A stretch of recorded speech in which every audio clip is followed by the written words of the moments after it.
നാടൻ ബീഫ് കറിയും ബീഫ് ഫ്രൈയും റൈസുമാണ് ഞാൻ ഇന്നത്തെ വീഡിയോ കാണിക്കുന്നത്. അപ്പം എനിക്കറിയുന്ന രീതിയിലാണ് ഞാൻ ഈ ബീഫ് സെറ്റാക്കുന്നത്.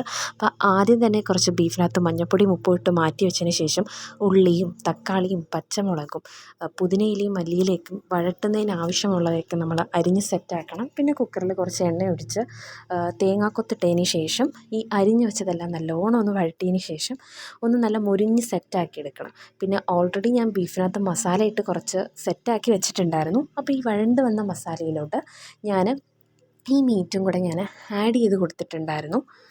ഇനി അതിലോട്ട് കുറച്ച് കുരുമുളകും മുളക് പൊടിയും കൂടി ഇട്ടെന്നേ ഉള്ളൂ. ഞങ്ങളിവിടെ എരി കൂട്ടുന്നതുകൊണ്ടാണ്. അപ്പോൾ ആവശ്യത്തിനുള്ള വെള്ളവും കൂടെ വെച്ച് നമ്മൾ വിസിലടിക്കാൻ വേണ്ടി ഗ്യാസിലോട്ട് വെച്ചേക്കുവാണ്.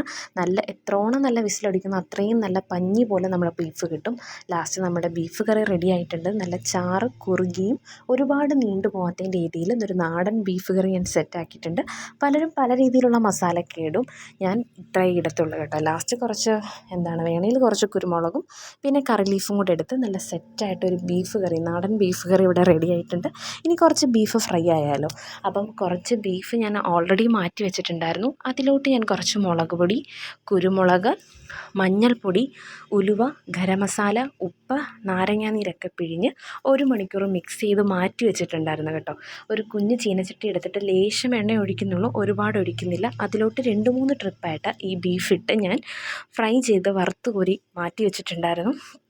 ബീഫ് കറിയുമായി ബീഫ് ഫ്രൈയുമായി റൈസ് ഞാൻ ഓൾറെഡി 1 മണിക്കൂർ കുതിർത്ത് വെച്ചിട്ടുണ്ടായിരുന്നു. ആ കുതിർത്തത് കുക്കറിലോട്ട് മാറ്റി ആവശ്യത്തിനുള്ള ഉപ്പും വെള്ളവും നാരങ്ങാനീരൊക്കെ ഒഴിച്ച് റൈസ് അവിടെ തിളയ്ക്കുന്ന സമയം കണ്ട് ഞാൻ ഓൾറെഡി 2 മുട്ടയിൽ കുരുമുളകും ഉപ്പും ഇട്ട് സെറ്റ് ചെയ്ത് മാറ്റി വെച്ചിട്ടുണ്ടായിരുന്നു. പിന്നെ കുറച്ച് ബീഫ് ഹാഫ് കുക്ക്ഡിലെടുത്ത് അത് സ്ലൈസസ് ആയിട്ട് കട്ട് ചെയ്ത് വെച്ചിട്ടുണ്ടായിരുന്നു, റൈസിലിടാൻ വേണ്ടിയാണ്.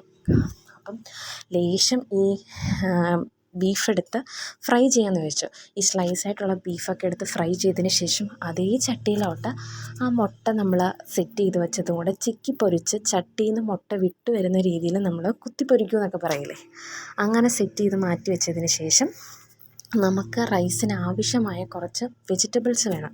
അതായത് മെയിനായിട്ട് ബീൻസും ക്യാരറ്റും അതൊക്കെ നമ്മൾ കുനുകുനാന്നരിഞ്ഞ് സെറ്റ് ചെയ്ത് മാറ്റി വെച്ചിട്ടുണ്ട്. ഇത് വേണേൽ എണ്ണയിലും വഴട്ടാം നെയ്യിലും വഴട്ടാം.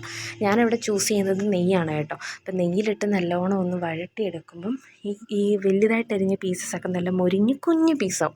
അതിലോട്ട് നമ്മൾ ഓൾറെഡി സെറ്റ് ചെയ്ത് വെച്ചേക്കുന്ന നമ്മുടെ മുട്ടയുടെ കുഞ്ഞ് പീസസും ഈ ബീഫിൻ്റെ കുഞ്ഞ് പീസസും ഒക്കെ ഇട്ട് നല്ല സെറ്റാക്കി വെന്ത് വന്ന റൈസും കൂടെ ആഡ് ചെയ്ത് നല്ലോണം നെയ്യൊക്കെ ഇട്ട് സെറ്റ് ചെയ്യും. ഞാൻ സോസൊന്നും ഉപയോഗിച്ചിട്ടില്ല, നല്ലോണം നെയ്യ് മാത്രം ഉപയോഗിച്ചിട്ടുണ്ട്.